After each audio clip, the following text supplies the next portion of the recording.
الله متعال میفرماد وللذین کفروا بربهم عذاب جهنم، عذاب جهنم در انتظار آنهاست، اینها به دوزخ خواهند رفت و بئس المصیر، و چه بد سرانجامی است، چه بد جایگاهی است، چه پایان بدی است دوزخ. اذا القوا فیها سمعوا لها شهیقا، وقتی که به دوزخ میافتند، وقتی که به دوزخ در می آیند، وقتی که اونها رو می اندازند، القوا فیها، انداخته می شوند در این گودال عظیم در دوزخ، سمعوا لها، از داخل او می شنوند شهیقا، فریادهای بسیار ترسناک و گوش خراش و بد و تلخ رو، صدای فریاد کسانی که افتادن قبل از او و عذاب میکشند، صداهای خود سوختن آتش دوزخ و صداهای انفجارهای عجیبی که در داخل جهنم اتفاق میفته. سمعوا لها شهیقا، در اونجا فریادهای گوش خراشی به گوش آنها خواهد رسید. و هی تفور، در حالی که دوزخ داره فوران میکنه، داره غلغل میکنه و داره میجوشه از شدت گرما و حرارتی که در دوزخ هست. تکاد تمیز من الغیظ، نزدیک است که منفجر بشه، متلاشی بشه، تیکه تیکه بشه دوزخ از شدت آنچه که در او میگذارد. کلما القی فیها فوج، هرگاه در داخل این دوزخ گروهی داخل میشن و انداخته میشن، القی فیها، وقتی که گروهی انداخته میشن داخل این دوزخ، گروهی سألهم خزنتها، نگهبانان دوزخ که 19 نفرن، علیها 19، 19 نگهبان گماشته شده است بر دوزخ، از اونها میپرسند کلما القی فیها فوج سألهم خزنتها الم یأتکم نذیر، آیا پندی به سراغ شما نیومده بود؟ آیا صدای پیامبران به شما نرسید؟ آیا دعوتگران به شما گفته نشد؟ آیا نام قرآن رو نشنیدی؟ آیا از اسلام هیچ خبری نشنیده بودی؟ آیا نمیدیدی که مردم میرن به مساجد و عبادت میکنن و نماز میخوانن؟ آیا نمیدیدی که مردم میگوین اللهی وجود داره، خالق آسمان ها و زمین و دینی است و این دنیا مزرعه آخرت است، این دنیا محل آزمایش است و بعد از این عالم دیگری است، اونجا بهشتی است، اونجا دوزخی است؟ آیا این دعوت به تو نرسید؟ آیا به تو گفته نشد؟ این حکایت نشان از این داره که الله متعال هیچ بنده ای رو تا به او دعوت نرسه او رو عذاب نخواهد کرد، چون کلما القی فیها فوج، هر وقت که گروهی به دوزخ در می آیند، سألهم خزنتها، نگهبانان دوزخ از او میپرسن الم یأتکم نذیر، آیا به شما پندی نیامده بود؟ کسی که شما را بترسانه، آیا دعوت به شما نرسید؟ آیا به تو گفته نشده بود که همچین پیش بینی برای تو شده است و همچین مسیری در انتظار توست؟ آیا گفته نشده بود؟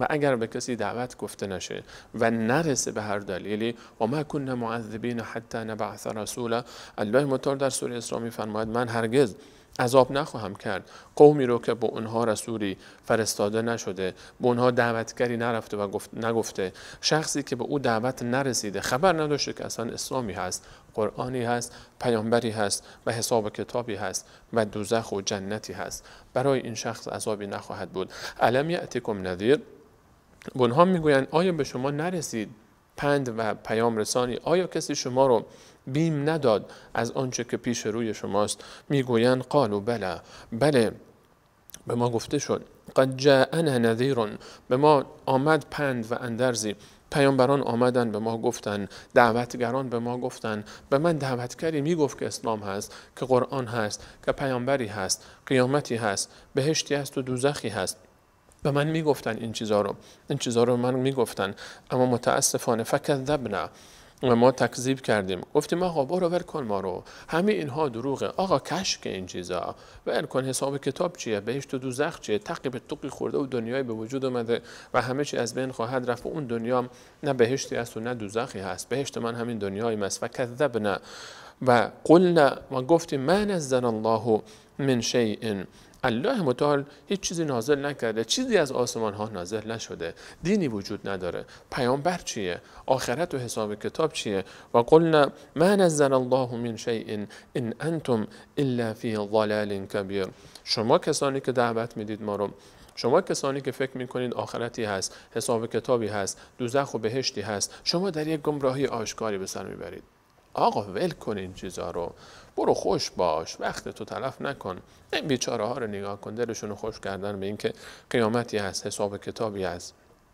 اینها دنیا رو برای خودشون ترک کردن، لذت های دنیا رو ترک کردن. اون نمیدونه که من و توی پیرو الله متعال در لذتی زندگی میکنیم که این لذت رو اون هرگز در این دنیا هم تجربه نخواهد کرد. و گفتن ان انتم الا فی ضلال کبیر.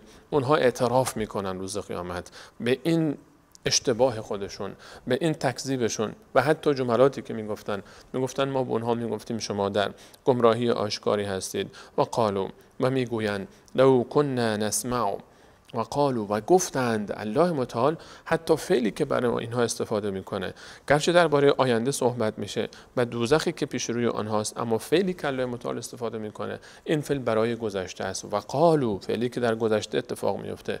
گفتند، گویی که این حقیقت چنان نزدیکه و چنان غیر قابل انکاره که اصلا انگار که اتفاق افتاده است، نه که پیش روی ماست. حقانیت دوزخ و جنت انقدر ثابت است و شکی در اون نیست که گویی اصلا جزء مسلماتی است که قبلا اتفاق افتاده و ما داریم درباره آنچه که اتفاق افتاده صحبت میکنیم، نه آنچه که قرار است اتفاق بیفتد. و قالوا لو كنا نسمع او نعقل، و میگویند اگر ما گوش میکردیم، میشنیدیم و عقل خود رو به کار می انداختیم، ما كنا فی اصحاب السعیر. امروز ما در اهل دوزخ نبودیم، امروز جای ما در بین این آتش ها نبود. لو كنا نسمع او نعقل، اگر ما میشنیدیم. یکی از مشکلات اصلی اینها اینه که هرگز حاضر نیستن که گوش بکنن کلام الله متعال رو، حرف حق رو، در حالی که قرآن کریم همیشه اونها رو دعوت میکنه به گوش کردن. فبشر عباد الذین یستمعون القول، بشارت بده بندگان من، اون کسانی که میشنون کلام ها رو، فیتبعون احسنه، بهترین اونها رو انتخاب میکنن. در حالی که الله متعال دعوت میکنه این که بیایید و بشنوید، و اونها میگفتن لا تسمعوا لهذا القرآن والغوا فیه لعلکم تغلبون. شما این قرآن رو گوش نکنید، حتی وقتی که دیگران قرآن میخونن شما نگذارید که بقیه گوش بکنن، برید سر صدا بکنید، برید اونجا مشکل ایجاد بکنید، به تعبیر امروزی خودمون پارازیت بندازید تا حق به حقیقت نرسه، حق به حقدار نرسه، به حقیقت آشکار نشه و مردم حق رو نشنوند. مشکل اینها این بود که نمیشنیدن. ابتدا هدایت از شنیدن شروع میشه.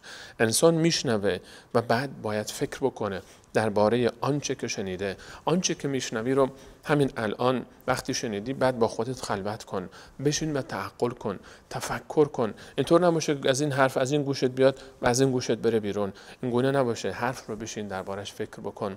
کسانی که دم از عقل میزنن امروزه و فکر میکنن که عقل اونها همه کاری عالم است و فکر میکنن که اهل عقل هستن، خودشون رو عقل گرا میدانن، این آقایان عقل گرا، این شخصیت های به اصطلاح خودشون روشن فکر، روز قیامت اعتراف میکنن که بی عقلی کردن، که اینها تاریک فکر بودن، که اینها اصلا عقل نداشتن، که اینها اصلا تفکر نمیکردن، که اینها اصلا معنای عقل رو نفهمیده بودن و میگوین لو كنا نسمع او نعقل، اگر میشنیدیم و عقل خودمان رو به کار میانداختیم، ما كنا فی اصحاب السعیر، ما از جمله اهل دوزخ نبودیم. اینها اعتراف میکنن که اشتباه کردن، اما چه فایده؟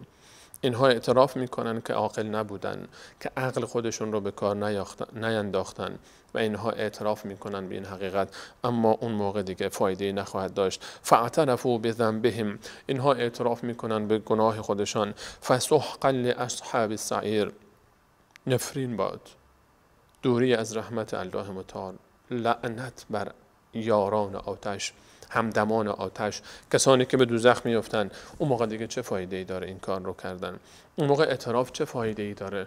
اون موقع دیگه دیر شده. الان وقت فکر کردنه، الان وقت اندیشیدنه، الان وقت اینه که من و تو بشینیم کلاه خودمون رو قاضی بکنیم و فکر بکنیم که چرا الله متعال مرگ رو بر زندگی مقدم کرد در ذکر آیه الذی خلق الموت والحیات.